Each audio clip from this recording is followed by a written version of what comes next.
Good morning. I want to start by thanking our witnesses for appearing before the committee today. Chuck Schumer and the Senate Democrats shut down the Department of Homeland Security 40 days ago. Their actions are reckless, dangerous, and unacceptable. Today, we are fortunate to hear from the leadership of 4 DHS components that have been dealing with the direct impacts this shutdown has placed on their agencies, their missions, and their workforce. It is unfortunate that Senate Democrats chose to shut down DHS and weaken our national security posture for their own political gain, especially at such a critical time and heightened threat environment across the homeland. Senate Democrats have repeatedly held up and voted against a bipartisan bicameral deal to fund DHS for fiscal year 2026. Recent developments in the Senate are showing some potential momentum towards hopefully ending this harmful shutdown soon. If a deal is proposed, we look forward to reviewing it quickly. But the fact is that DHS is still shut down today, and we should never have been in the position in the first place. And once this shutdown eventually does end, the department and its workforce will be left dealing with the damaging consequences of it for a long time, and lawmakers need to be prepared to support them. Another reason why our hearing today is so important. I expect members on the other side of the aisle to speak today about how they support funding for some DHS agencies, including those appearing before us today, such as TSA, but they do not support the rest of DHS, including ICE and CBP. To withhold funding from the department is not only flawed, but immensely dangerous. The Department of Homeland Security was created after the terrorist attacks of September 11th, in direct response to operational silos among security agencies and general failures in coordination and information sharing. As a lifelong New Yorker and the representative of a community forever marked by the September 11th terrorist attacks, the mission of the department is deeply personal for me.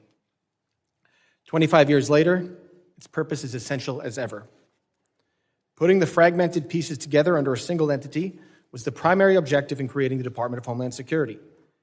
The department exists to ensure that all agencies and personnel entrusted with protecting the lives of the American people are working together to accomplish their interconnected missions to protect, defend, and secure the homeland. Democrats have argued to throw out that framework by proposing Congress fund some DHS agencies, but not others. This approach would dangerously degrade interagency coordination.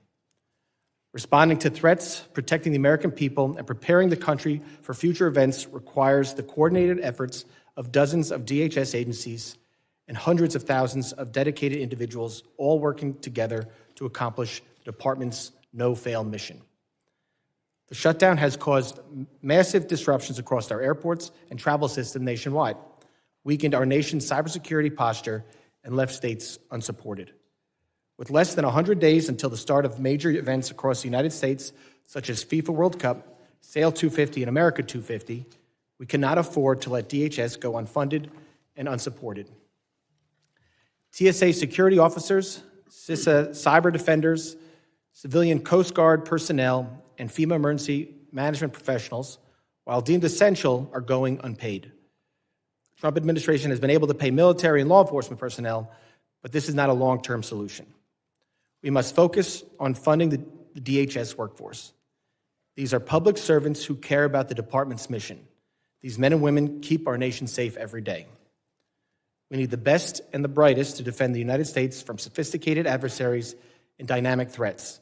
And this dysfunction and uncertainty only makes it harder for DHS to recruit and retain talented public servants. Washington cannot continue to disrespect and devalue their work without consequence. While back pay is helpful in the long run, mortgage payments, rent, health care, child care, car and electric bills were due yesterday. Providing food for your family cannot be put on hold while Chuck Schumer and Senate Democrats play politics with national security.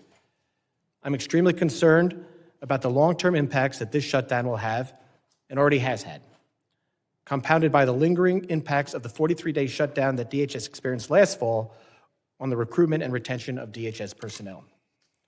Over 1,550 TSOs have left TSA during the past 2 shutdowns.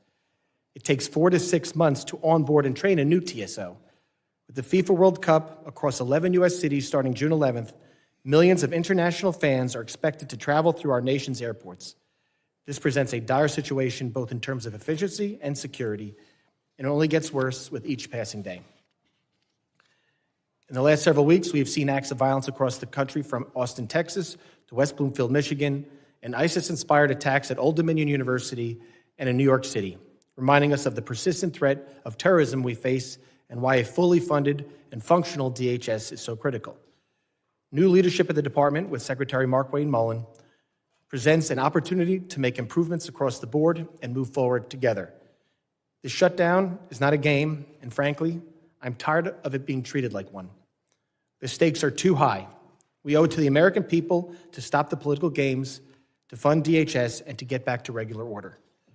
I hope all my colleagues will use this opportunity today to hear from the witnesses about the harmful operational and security impacts that this shutdown has caused and the long-term consequences that we need to be prepared to address. I look forward to a productive conversation with our leaders here today.